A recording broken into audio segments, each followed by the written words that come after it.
Cümleten selamun aleyküm hanımlar, kanalıma hoş geldiniz. Bu videomda sizlere 5 şiş görünümlü dikişsiz 2 şiş patik modelimin baştan sona anlatımını yapacağım. Ben patiğimde kırmızı ve krem tonlarında 2 tane normal patiklik ip kullandım. Şişlerimiz hanımlar böyle kısa 2 şiş 3 numara. Hemen modelimi göstereceğim. Buyurun kızlar. Modelim bu şekilde. Böyle desenli, çok güzel, çok kolay bir patik oldu. Görüntü itibariyle 5 şiş patikten hiçbir farkı yok ve patiğimizin hiçbir yerinde dikiş yok hanımlar. Modelimiz bu şekilde.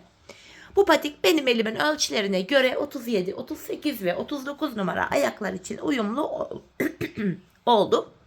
Patiğimizi burun kısmından başlayacağım hanımlar. 12 ilmek olarak şöyle kırmızı ipimle başlayacağım. İpimin ucunda minik bir miktar ip bıraktım. 12 ilmeğimi atacağım. Bu aralar biraz hastayım kızlar. Sesim falan öyle çok iyi çıkmayabilir. Boğaz ağrısı falan var. Bakın 3 ilmeğim oldu. Bu şekilde 12 ilmeğimi atacağım. 4 ilmeğim oldu. 5, 6, 7, 8, 9, 10. 11 ve 12. 12 ilmeğimi attım. Burada kalan minik ipimiz var hanımlar. Bekleyebilir. Tabanımızı yaparken o ipimizi yine kullanacağız. Şimdi geri dönüyorum. Geri döndüğümde hanımlar bakın patiğimin arka yüzündeyim. Burada ilk kenar ilmeğimi örmeden alıyorum. Arka yüzde ilmeklerimi ters olarak örüyorum. Hanımlar bu modelimizde ön yüzde düz, arka yüzde ters örgü uygulaması yapacağız. Şu an arka yüzdeyim ve ilmeklerimi sırasıyla ters örüyorum. Sonuncu ilmeğimi de ters ördüm. Geri döndüm hanımlar, ön yüzdeyiz. Artık ön yüzde artırmalarımıza başlayacağız. Artırmalarımızı ilk 2 ilmeği ördükten sonra yapacağız. Bir de son 2 ilmek kalana kadar örüp öyle yapacağız. Şimdi kenar ilmeğimi aldım. İkinci ilmeğimi düz örüyorum. İkinci ilmekten hemen sonra ipimi şöyle parmağıma dolayıp buraya bir adet ilmek attım. Şimdi son 2 ilmeğim kalana kadar öreceğim hanımlar.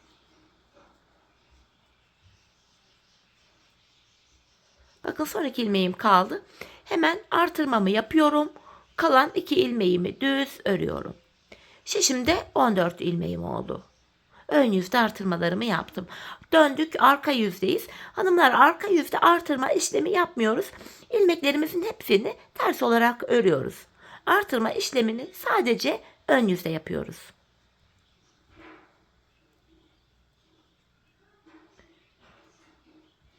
Sonuncu ilmeğimi de yine ters ördüm. Şimdi geri dönüyoruz. Ön yüzdeyiz. Artırmalara ön yüzde devam edeceğim. Kenar ilmeğimi aldım. İkinci ilmeğimi ördüm. İlk 2 ilmekten hemen sonra buraya bir adet ilmek atıyorum. Kenara artırmamı yaptım. Şimdi son 2 ilmeğim kalana kadar öreceğim. Hanımlar artırma işlemi böyle oluyor. Ön yüzde ilk 2 ilmekten sonra artırıyoruz. Bir de son 2 ilmek kalana kadar örüyoruz. Öyle artırıyoruz. Bakın son 2 ilmeğim kaldı. Hemen artırmamı yapıyorum. Kalan 2 ilmeğimi düz örüyorum. Şimdi de 16 ilmeğim oldu. Geri dönüyorum. Arka yüzdeyiz. Yine arka yüzde artırma işlemi yok. İlmeklerimizi patiğimizin arka yüzünde ters olarak öreceğiz. Sadece ön yüzde artırmamız var. Arka yüzde artırma işlemi yapmıyoruz.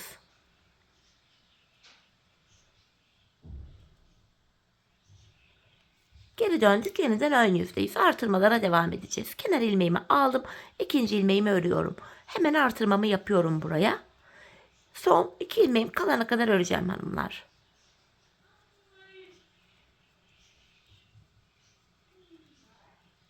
Bu şekilde bakın. Son 2 ilmeğim kaldı. Hemen artırmamı yapıyorum. Kalan 2 ilmeğimi düz örüyorum.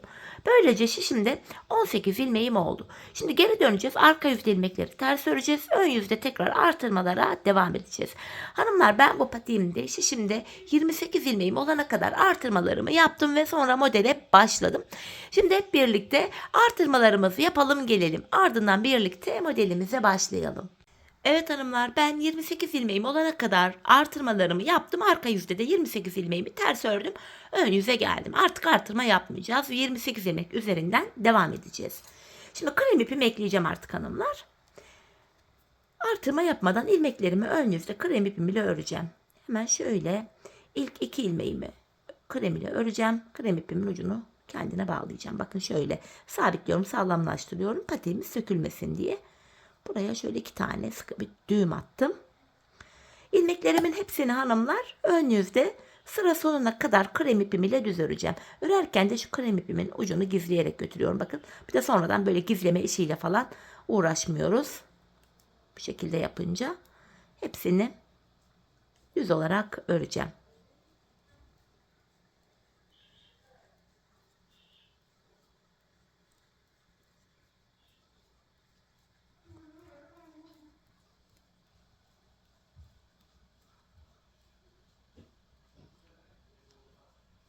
Sonuncu ilmeğimi de yine ördüm. Geri dönüyorum, arka yüzdeyim. Arka yüzde de hanımlar kenar ilmeğimi örmeden aldım. İlmeklerimi sırasıyla ters olarak öreceğim. Ön yüzde düz, arka yüzde ters olacak şekilde 2 sıra örüyoruz. Ön yüzde modelimize başlayacağız.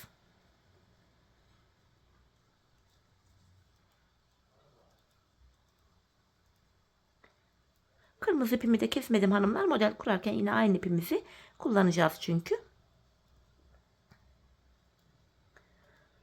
Kenar ilmeğimi de yine ters olarak örüyorum.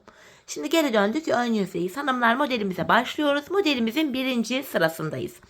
Bu sırada kenar ilmeğimi örmeden aldım. İkinci ilmeğimi örüyorum. 3, 4.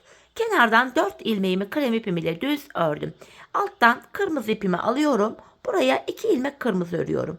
Çok sıkarak getirmeyelim hanımlar kırmızı ipimizi, gergin durmasın. 2 tane kırmızımı ördüm. 4 krem öreceğim. 1, 2, 3, 4. 2 tane kırmızı. Bakın ip geçişinde arkada kırmızı ipimizi biraz esnek bırakıyorum. Patiğimiz gergin durmasın diye. 2 kırmızımı ördüm. 4 ilmek krem. 3, 4. 2 tane kırmızı. Ön yüzde modelimizin birinci sırasındayız. Tekrardan 4 ilmek krem örüyorum. 2 tane kırmızı.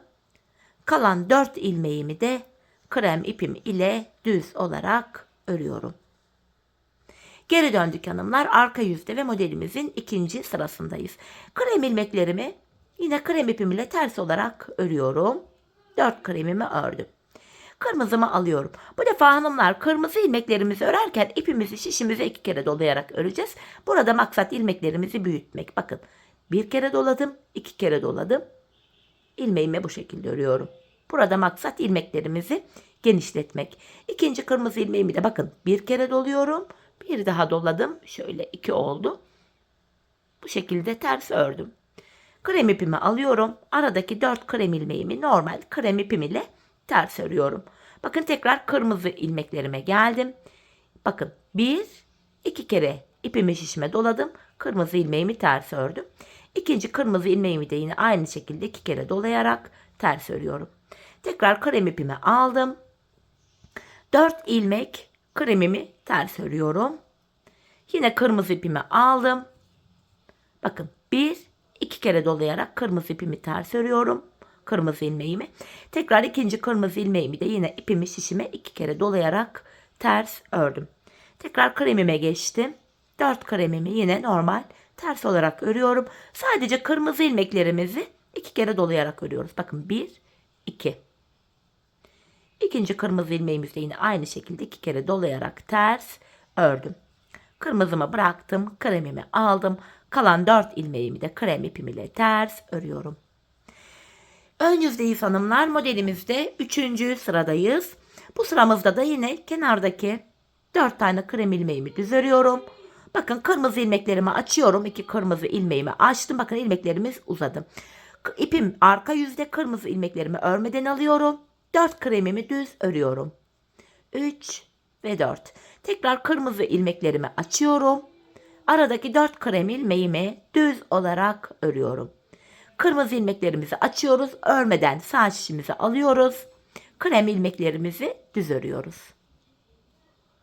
Kırmızı ilmeklerimi açıyorum. Bakın uzadı kırmızı ilmeklerimiz.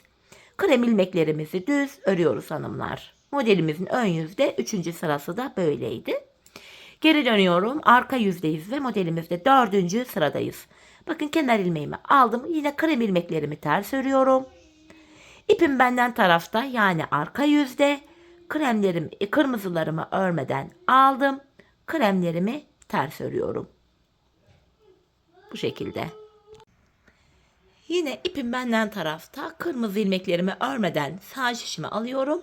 Aralardaki Dörder tane krem ilmeğimi ters olarak örüyorum. Tekrar kırmızılarımı örmeden alıyorum. Krem ilmeklerimi arka yüzde ters örüyorum. Kırmızıları örmeden aldım. Kremlerimi ters örüyorum. Arka yüzde 4. sıramızı tamamladık. Ön yüzde modelimizde 5. sıradayız. Bu sırada modelimiz şekillenecek. Hanımlar, kırmızılarımın önündeki bir kremime kadar öreceğim. Yani ilk 3 ilmeğimi örüyorum. Kenar ilmeğimi örmeden aldım. İkinciyi ördüm. Üçüncüyü de ördüm. Buradaki bir kremim, bir de uzun kırmızı ilmeğim var. Bu iki ilmeği yer değiştirerek öreceğiz. Bakın, kırmızı ilmeğim önden gelecek şekilde, krem de arkadan gelecek şekilde. Önce kırmızı ilmeğimi örüyorum. Ardından krem ilmeğimi. Sonra diğer kırmızı ilmeğimi de solundaki krem ile yer değiştiriyorum. Bakın, yine kırmızı önden gelecek şekilde, krem de arkadan gelecek şekilde yer değiştirdim. Sırasıyla örüyorum. Arada 2 tane kremim var.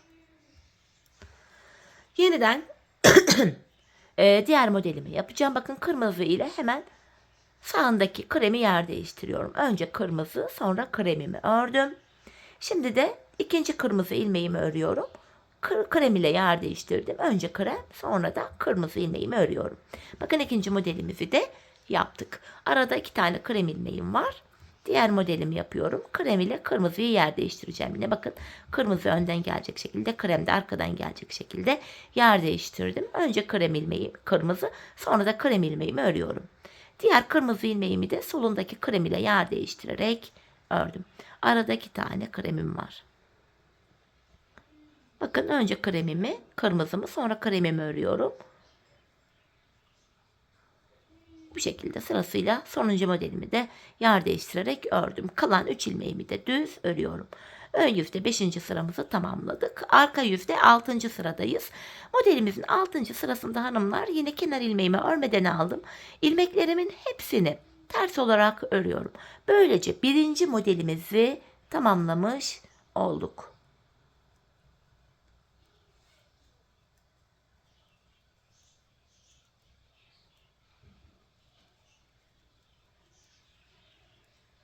Her 6 sırada bir modeli tekrar edeceğiz hanımlar. İlk modelimiz bitti. Sonuncu ilmeğimi de ters örüyorum. Bakın, şimdi ön yüzdeyiz. Gördüğünüz gibi hanımlar, birinci modelimiz böyle tamamlandı. Çok güzel, çok şık bir görüntüsü var bu şekilde. Şimdi ikinci modelimizi kuralım hanımlar. İkinci modelimiz ilk modelimizin şu aralarına gelecek şekilde kurulacak. Bakın. Hani ilk modelin aralarında 2'şer tane krem ilmeklerimiz vardı. Buralara ikinci modeli kuracağız. İlk modelde 4 taneydi. İkinci model aralara da 3 tane olacak şekilde kurulacak. Hemen yapılışta şöyle. Öncelikle şu aradaki 2 ilmeğe bakın. Kırmızı modelimin arasındaki 2 ilmeğime model kuracağım. Oraya kadar olan ilmeklerimi krem ipim ile örüyorum. Kenar ilmeğimi örmeden aldım 1. İkinci ilmeğimi örüyorum. 3, 4, 5, 6 ve 7. Kenardan 7 adet ilmeğimi ördüm.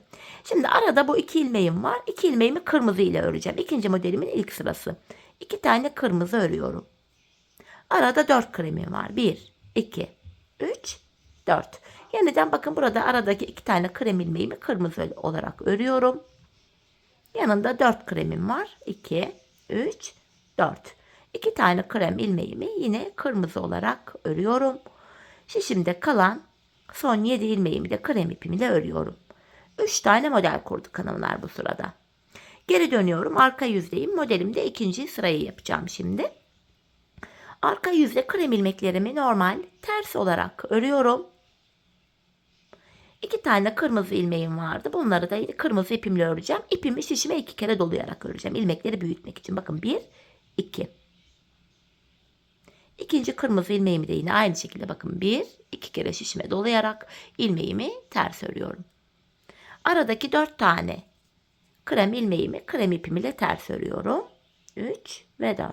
Kırmızı ilmeklerimi de ipimi şişime 2 kere dolayarak örüyorum. 1, 2. 1, 2. Tekrar arada 4 tane kremim var. 4 kremimi ters örüyorum. Kırmızılarımı ipimi şişime 2 kere dolayarak örüyorum.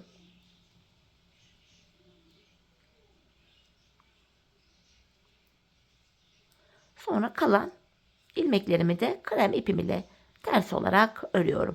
Arka yüzde modelimizin ikinci sırasını tamamladık. Şimdi ön yüzdeyiz. İkinci modelimizin üçüncü sırasını yapacağız. Krem ilmeklerimi krem ipim ile düz örüyorum ön yüzde üçüncü sıramda. Bu kırmızı ilmeklerimi açıyorum hanımlar. 2 tane uzun kırmızı ilmeğim oldu. Kremlerimi düz örüyorum. Kırmızılarımı açıyorum. Örmeden sağ şişimi alıyorum. Aralardaki kremleri krem ipim ile örüyorum. Kırmızılarımı açtım. Bakın uzun 2 tane kırmızı ilmeğim oldu. Kırmızılarımı örmüyorum. Krem ilmeklerimi düz olarak örüyorum. Arka yüze geçtik. Modelimizde 4. sıradayız. Yine krem ilmeklerimi ters öreceğim.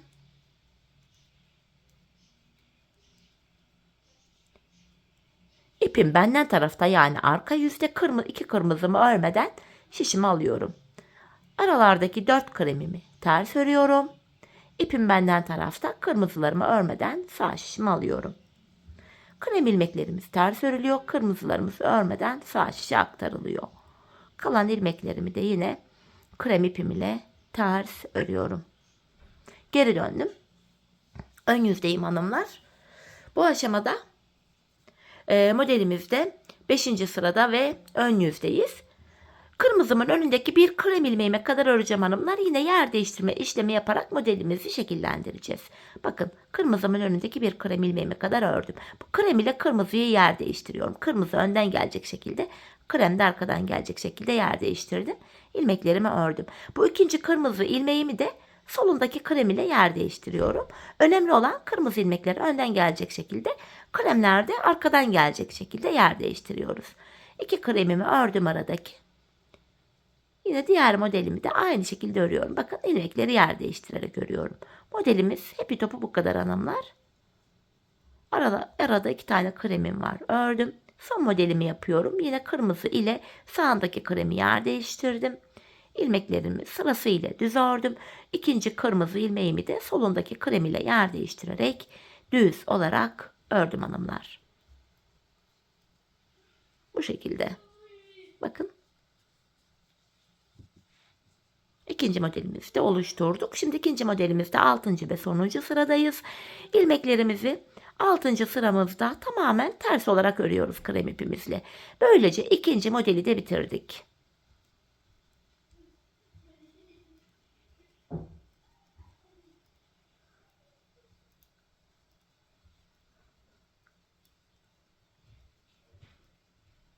Hepsini sıra sonuna kadar ters ördüm. Geri dönüyoruz hanımlar. Bakın, ilk 2 modelimizi yaptık. Şimdi 3. modele geçeceğiz. 3. model ile 1. model aynı şekilde yapılacak.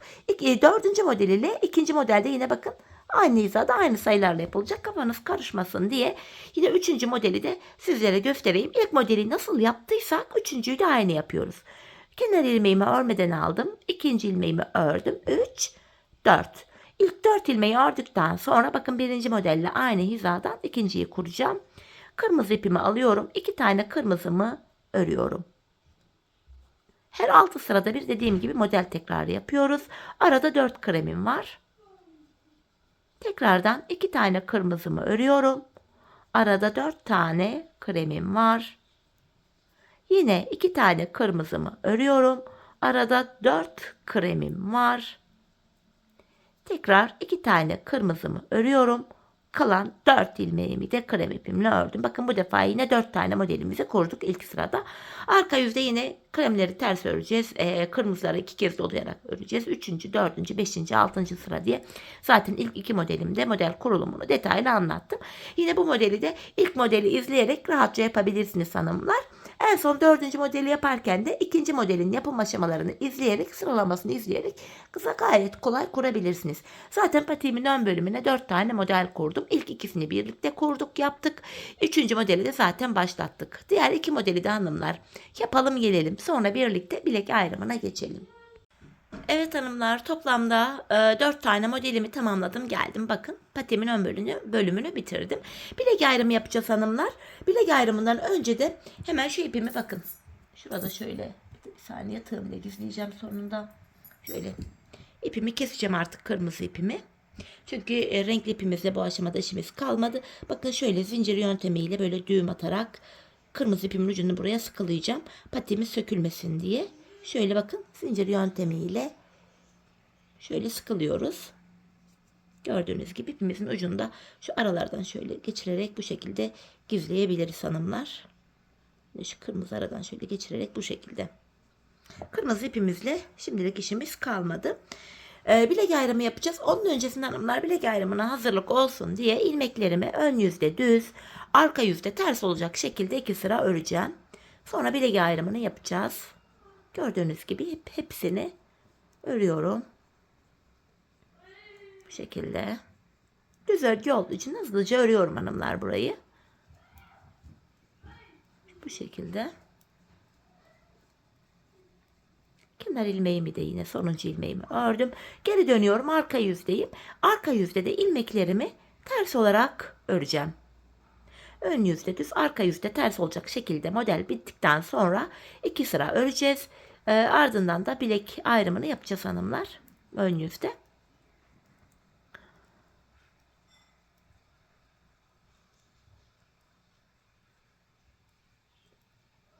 Son kenar ilmeğimi de ters ördüm. Şimdi ön yüzdeyiz. Hanımlar şişimizde 28 ilmeğimiz vardı. 14 ikiye ayıracağız. Önce patiğimizin sağ kenarını, yani burayı, sonra da bu sol kenarı yapacağız.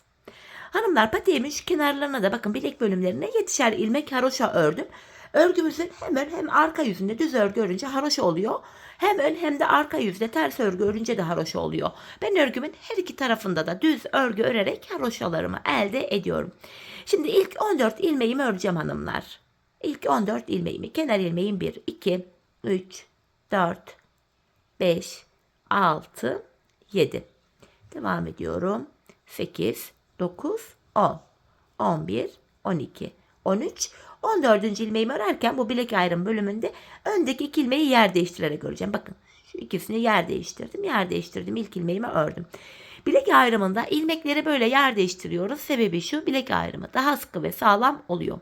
Şimdi bu sağ tarafı öreceğiz. Sol taraftaki 14 ilmeğimiz bekleyecek. Yedek şişiniz varsa ben gibi ilmekleri şişinizde bekletebilirsiniz.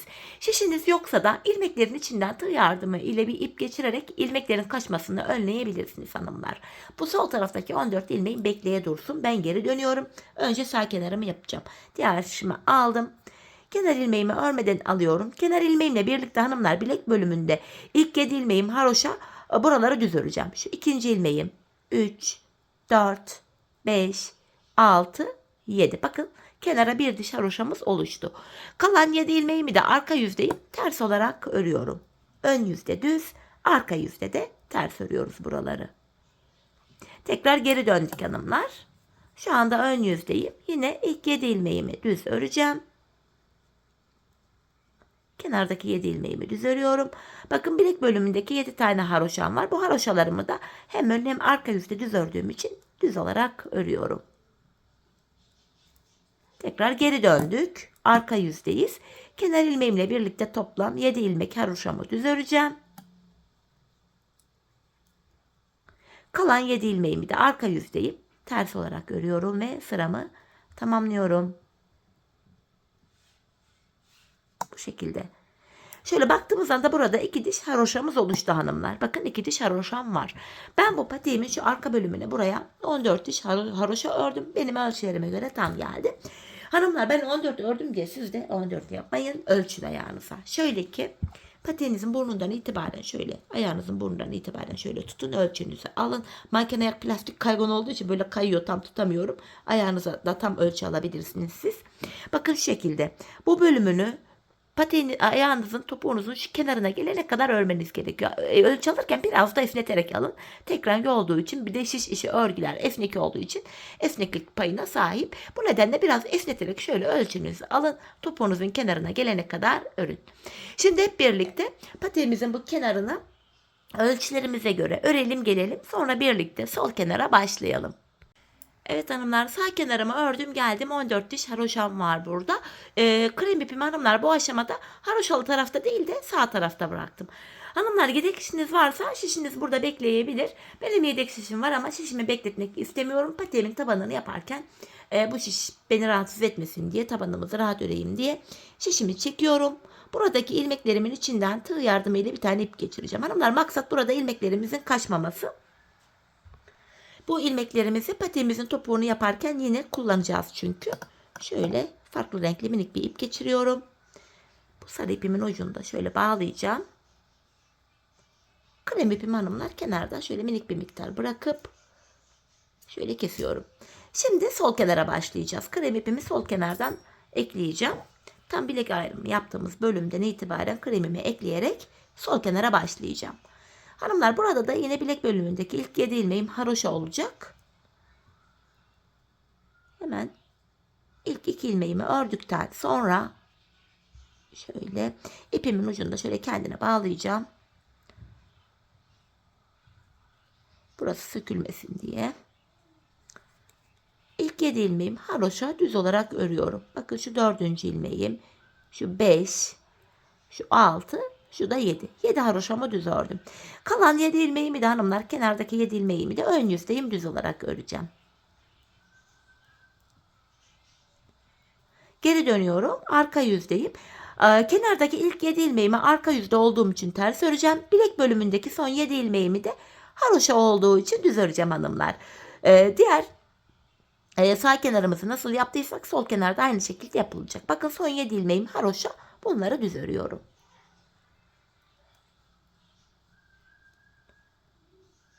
Şöyle geri döneceğiz hanımlar. Şöyle baktığımızda da burada da 7 diş haroşamız oldu. Patiğimizin sol kenarında sağ kenarla aynı şekilde yapacağız. Ben buraya 14 diş haroşa yapmıştım. Bu sol kenara da 14 diş haroşamı yapacağım. Sizler de ne kadar yaptıysanız sağ kenarı, sol kenarı da aynı şekilde yapın gelin hanımlar. Sonra birlikte patiğimizin tabanına başlayalım. Evet hanımlar, 14 diş haroşamı sol kenarıma da yaptım. İpimi bu defa hanımlar yine haroşa tarafta değil de sol tarafta bıraktım. Bu şekilde krem ipimi.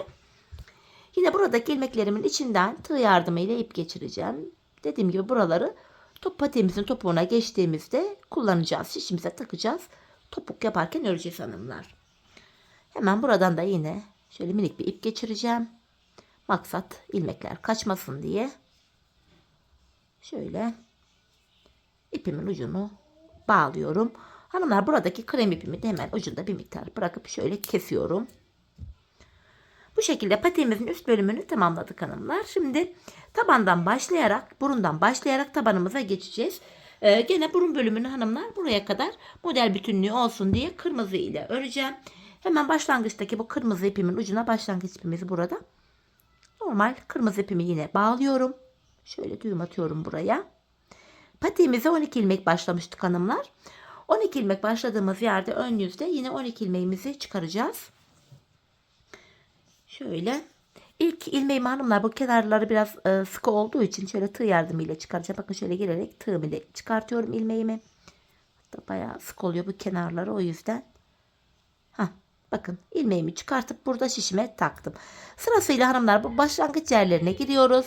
12 ilmek attığımız yerden 12 ilmek çıkartıyoruz. Bakın 2 ilmek oldu burada. Şu 3. ilmeğim. Başlangıç yerine ilmeğin 2 kanadına birden girerek ilmek çıkartıyorum. 4 ilmeğim oldu. Şu 5, 6, 7, 8, 9, 10, 11 ve hemen şu son kenar ilmek yerine giriyorum. İlmeğimi çıkartacağım buradan da. 12. Bakın 12 ilmek başladığım yerden 12 ilmek çıkarttım ön yüzde. Geri dönüyorum hanımlar. Arka yüzdeyiz. Yine patiğimizin tabanında ön yüzde düz, arka yüzde ters örgü uygulaması yapacağız. Şu kenar ilmeğimi örmeden alıyorum. Arka yüzde olduğum için ilmeklerimi burada ters olarak örüyorum sırasıyla.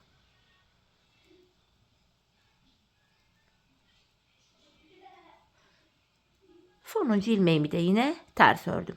Geri döndük. Şimdi ön yüzdeyiz. Hanımlar, bu aşamada hem ilmek sayılarımız artacak hem de patiğimizin tabanı üst bölüme eklenecek. Bunu da şöyle yapacağız. Bakın hanımlar, şimdi kenar ilmek yerlerimiz belli. Bakın şurada V şeklinde. Hemen şuradaki kenar ilmek yerine giriyorum. İlmeğimi 2 kanadına birden girdim. Kırmızı ipimle buradan şöyle bir adet ilmek çıkarttım. 12 ilmek şişimde vardı. Bir ilmek de bu kenardan çıkarttım. 13 ilmeğim oldu. Şimdi şişimdeki diğer ilmeklerimi ön yüzde olduğum için düz örüyorum. Bu ilmek çıkartma işlemini hanımlar ön yüzde önce sağ taraftan sonra diğer kenardan sol taraftan yapıyoruz. Sağ kenardan ilmeğimi çıkarttım. Şimdi sol kenardan da ilmeğimi çıkartacağım. Sonuncu ilmeğimi de yine düz ördüm. Bakın sol kenarda hanımlar kenar ilmek yerim burada. Bakın şurası yeri belli. Buraya giriyorum, ilmeğin iki kanadına birden girip ilmeğimi çıkarttım. Şimdi 14 ilmeğim oldu şişimde. Geri dönüyorum. Arka yüzde ilmek çıkartma işlemi yok. Kenar ilmeğimi örmeden aldım. İlmeklerimi tamamen ters olarak örüyorum. İlmek çıkartma işlemini sadece ön yüze yapıyoruz. Önce sağ kenardan, sonra da sol kenardan ilmek çıkartarak patiğimizin burun kısmını örüyoruz.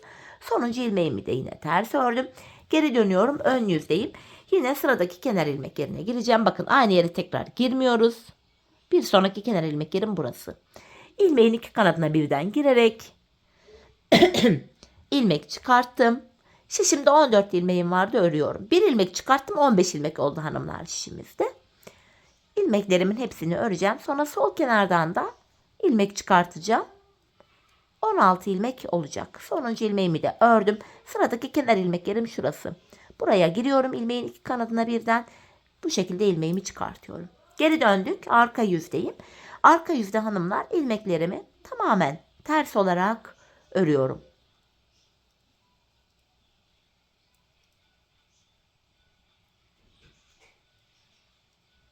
Sonuncu ilmeğimi de yine ters ördüm. Geri dönüyorum. Yine ön yüzdeyim hanımlar. Bakın sıradaki kenar ilmeklerim hemen burası. Şurası. İlmeğin iki kanadına birden girdim. Buradan şöyle bir adet ilmek çıkartıyorum. Şişimde 16 ilmeğim vardı. Şöyle 16 ilmeğimi sırasıyla düz olarak örüyorum. 16 ilmeğim var. Bir ilmek de buradan çıkarttım. Sağ kenardan 17 oldu. Şimdi bir ilmek de sol kenardan çıkaracağım hanımlar. 18 ilmeğimiz olacak. Sonuncu ilmeğimi de ördüm. Bakın sol kenardan da bakın sıradaki kenar ilmek yerim burası. Giriyorum buraya, ilmeğimi çıkarttım. 18 ilmeğimiz oldu. Bu şekilde 5 şiş patik burnundan hiçbir farkı yok hanımlar. Böyle ilmek çıkartmalara devam edeceğiz. Ta ki şişimizde 28 ilmeğimiz olana kadar. Çünkü patiğimizin üst bölümünü 28 ilmek üzerinden yapmıştık. Tabanda 28 ilmek olarak yapılacak. Eşit olmalı. Şimdi şişimizde 28 ilmeğimiz olana kadar burun kısmını sizlere gösterdiğim gibi örelim gelelim. Evet hanımlar, şişimde tamı tamına 28 ilmeğim olana kadar patiğimin burun kısmını ördüm. Geldim 27. ilmeğimi sağ kenardan, 28. ve sonuncu ilmeğimi de sol kenardan çıkarttım. Artık 28 ilmek üzerinden devam edeceğiz hanımlar. Geri dönüyorum, arka yüzdeyim. Kenar ilmeğimi örmeden aldım. Son 2 ilmeğim kalana kadar ilmeklerimi ters olarak örüyorum. Son 2 ilmeğim kalana kadar. Sonra ön yüzde krem ipimize geçeceğiz. Hanımlar, tabanımızı krem ile örüp tamamlayacağız artık. Bu şekilde. Bakın burada son 2 ilmeğim kaldı. Son 2 ilmeğimi arka yüzde olduğum için tersten ikisini birlikte keserek örüyorum.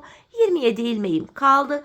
Geri dönüyorum hanımlar. Sıradaki kenar ilmeklerinden ilmek çıkaracağım. 28 ilmek olacak. Bakın bu aşamada krem ile devam edeceğiz artık. Kırmızımızla yapmayacağız. Krem ile öreceğiz. Hemen krem ipimi şöyle alıyorum. Bakın sıradaki kenar ilmeklerim krem bölüme denk geliyor. Krem olan yere girdim. Buradan krem ipimle bir tane şöyle ilmek çıkartıyorum. Tekrar 28 ilmeğimiz oldu hanımlar. Yeniden kestiğimiz ilmeği sıradan çıkarttık. 28 ilmeğimiz oldu. Hemen ikinci ilmeğimi de hemen ördükten sonra krem ipimin ucunu burada şöyle kırmızı ipime bağlayacağım. Şöyle 2 tane sıkı bir düğüm atıyorum. Kırmızı ipimin ucunu da şöyle keseceğim hanımlar. Artık kırmızı ile işimiz kalmadı. Devamında krem ile öreceğiz patiğimizi. Ön yüzdeyim hanımlar. Bakın bu kestiğim iplerimin uçlarını da şöyle gizleyerek götürüyorum. Şöyle sonradan hanımlar böyle yapınca patik bittikten sonra bir de ip gizlemeyle falan uğraşmıyoruz. Rahat oluyor. Bakın ön yüzdeyim. İlmeklerimi bu defa krem ipimle düz örüyorum. Son 2 ilmeğim kalana kadar öreceğim hanımlar. Son 2 ilmeğim kalana kadar.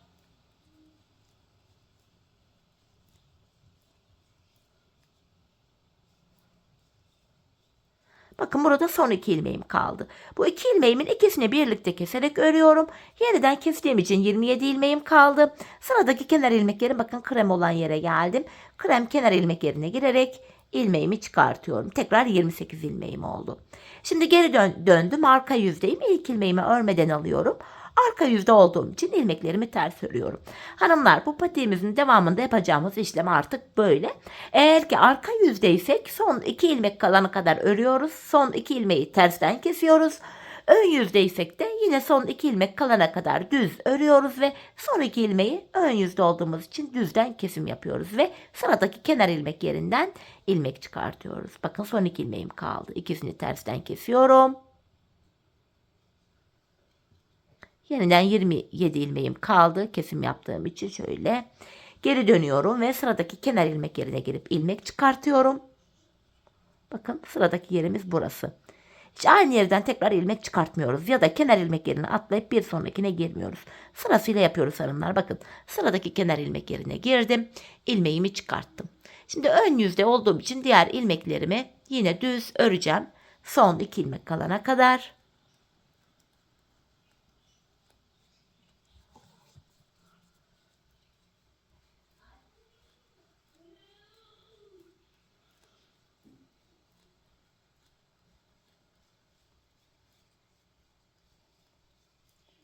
Bakın son 2 ilmeğim kaldı. İkisini ön yüzde olduğum için düzden keserek örüyorum ve sıradaki kenar ilmek yerine girip ilmeğimi çıkartıyorum.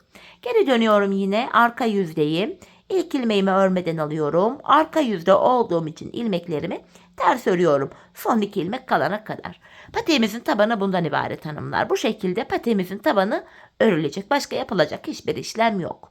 Ön yüzde düz, arka yüzde ters örgü örüyoruz. Son 2 ilmek kalana kadar örüyoruz. Arka yüzdeysek tersten kesiyoruz.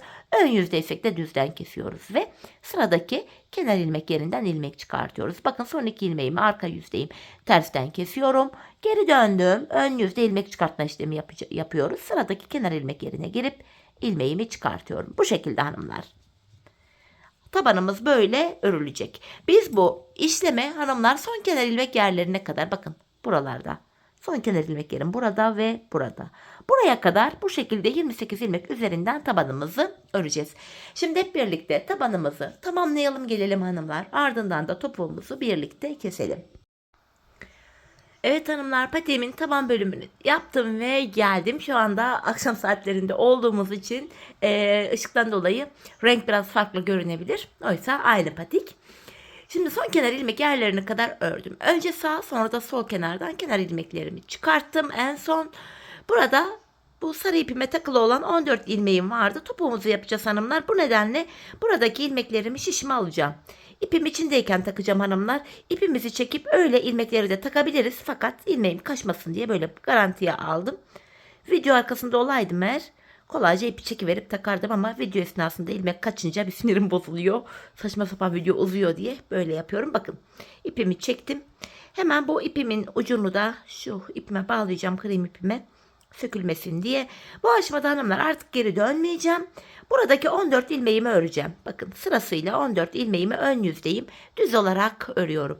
Örerken şu ipimin ucunu da bakın şöyle gizleyerek götüreceğim. İpimin üzerinden atlata atlata gizleyerek götürüyorum. Bakın son 7 ilmeğim kaldı. Kalan 7 ilmeğimi de normal haroşa olarak örüyorum yine. Haroşa ilmeklerim de bunlar. Sıra sonuna kadar ördüm. Şimdi geri dönüyorum. Arka yüzdeyim. Hanımlar 7 haroşamıza devam edeceğimiz için kenar ilmeğimi örmeden aldım. Kenar ilmeğimle birlikte toplam 7 ilmek haroşamı yine düz örüyorum. 6 ve 7. Diğer ilmeklerimi de arka yüzde olduğum için ters olarak örüyorum. Sıra sonuna kadar bu şekilde öreceğim. Ardından diğer taraftaki bu yeşil ipime takılı olan 14 ilmeğimi de şişime aktaracağım hanımlar. Böylece ilmeklerin hepsi aynı şişte toplanacak ve toplamda 56 ilmeğimiz olacak. Bu taban bölümünde 28 ilmeğimiz vardı. Sağ ve sol kenarımızda da 14'er ilmeğimiz vardı. Hepsini toplayınca 56 ilmeğimiz oluyor. Bu şekilde bu sıra sonuna kadar gördüğünüz gibi ilmeklerimin hepsini ters ördüm. Sonuncu ilmeğimi de yine ördüm. Şimdi de bu yeşil ipime takılı olan ilmeklerim var. Şöyle yeşil ipimi şöyle açıyorum. Buradaki ilmeklerimi şişime takacağım şimdi de. Sonra bu ilmeklerimizi de öreceğiz hanımlar. Böylece ilmeklerimizin hepsi tek şişte toplanacak. Ardından da topuk kesimine başlayacağız ön yüzde. Şöyle ipimi çekiyorum. Hemen bu ipimin ucunu da şöyle arka tarafa doğru düğümümü atacağım. Düğüm ön yüzde görünmesin. Görüntü çirkin olur yoksa. Şöyle arka yüzde buraya da düğümümü atıyorum. Şimdi şişimde 14 ilmeğim vardı. Bu 14 ilmeğimi de hanımlar bakın sırası ile ters olarak öreceğim. Sadece son 7 ilmeğim haroşa olduğu için son 7 ilmeğimi düz öreceğim. Bakın son 7 ilmeğime geldim. Haroşalarımı düz örüyorum.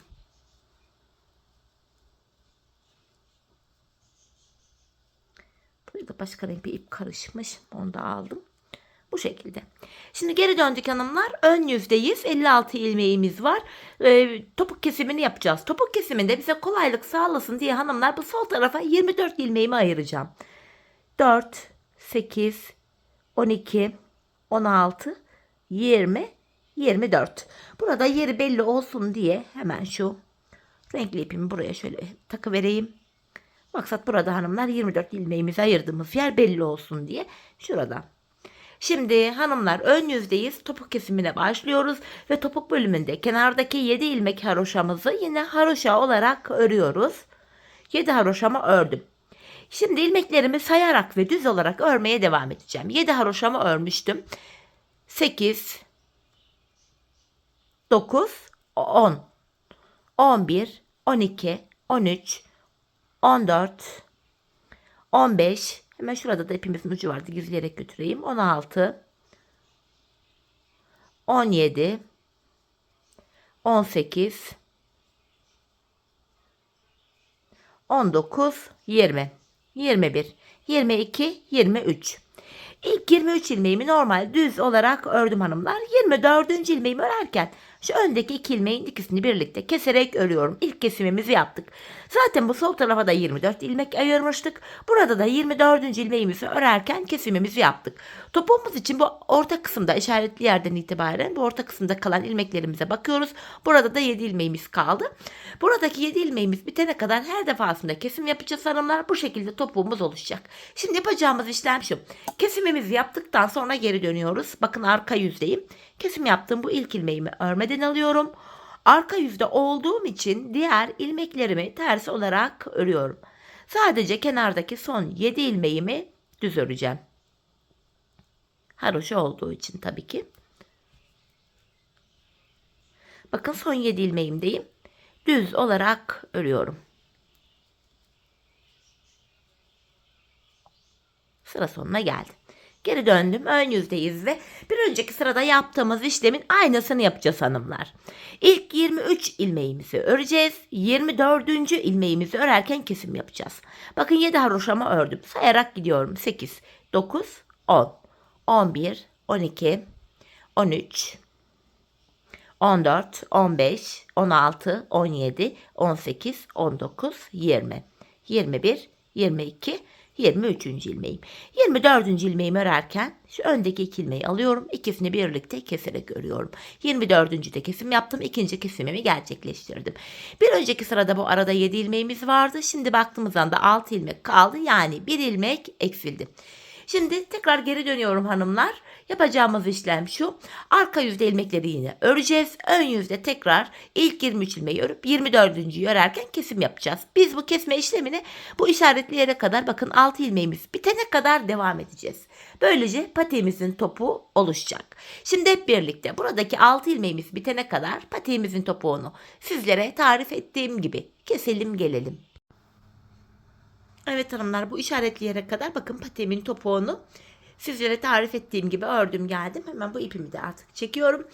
İlk başta bu sol tarafa 24 ilmek ayırmıştık. Kesimlerden sonra sağ şişimde de 24 ilmeğim kaldı. Yani her iki şişimizdeki ilmek sayıları da birbirine eşit. Bu aşamada patiğimin düz tarafı içeride, ters tarafı da dışarıda olacak şekilde böyle ikiye katlıyorum. Hanımlar ben tığ ile kolay kesim yapabildiğim için tığımı aldım. İlk kesimim şöyle. Benden taraftaki şişten bir ilmek, ikinci şişten de bir ilmek alıyorum. İkisini birlikte keserek örüyorum. Diğer kesimlerimi de şöyle yapacağım. Benden taraftaki şişten bir ilmek, ikinci şişten de bir ilmek alıyorum. İkinci ilmeğimi ilk ilmeğin içinden geçirdim. Tığımdaki ilmekleri topluyorum. Benden taraftaki şişten bir ilmek, ikinciden de bir ilmek aldım.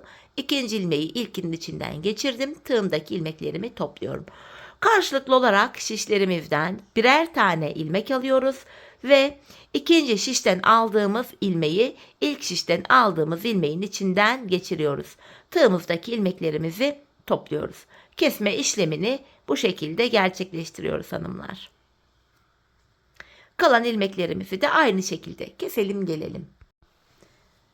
İlmeklerimi kestim geldim. Bakın son ikişer ilmeğim kaldı şişlerimde. Yine buradaki ilmekleri de sırasıyla aldım. İkinciyi ilkinin içinden geçirip tığımdaki ilmeklerimi topluyorum.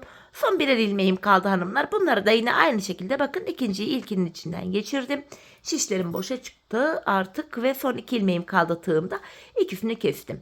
Buraya hanımlar şöyle 2 tane sıkı bir zincir çekip ipimi kesiyorum. Artık patiğimiz bitti. Topuğumuza bakmadan önce hanımlar ipimizi gizleyelim. Sonrasında bakalım. Diğer bu patiğimizin iç bölümündeki ipleri de zaten patiğimizi örerken gizlemiştik. Böylece ip gizleme derdimiz de kalktı. Hemen buradaki ipimi bakın ilmek aralarından geçirerek böyle gizliyorum.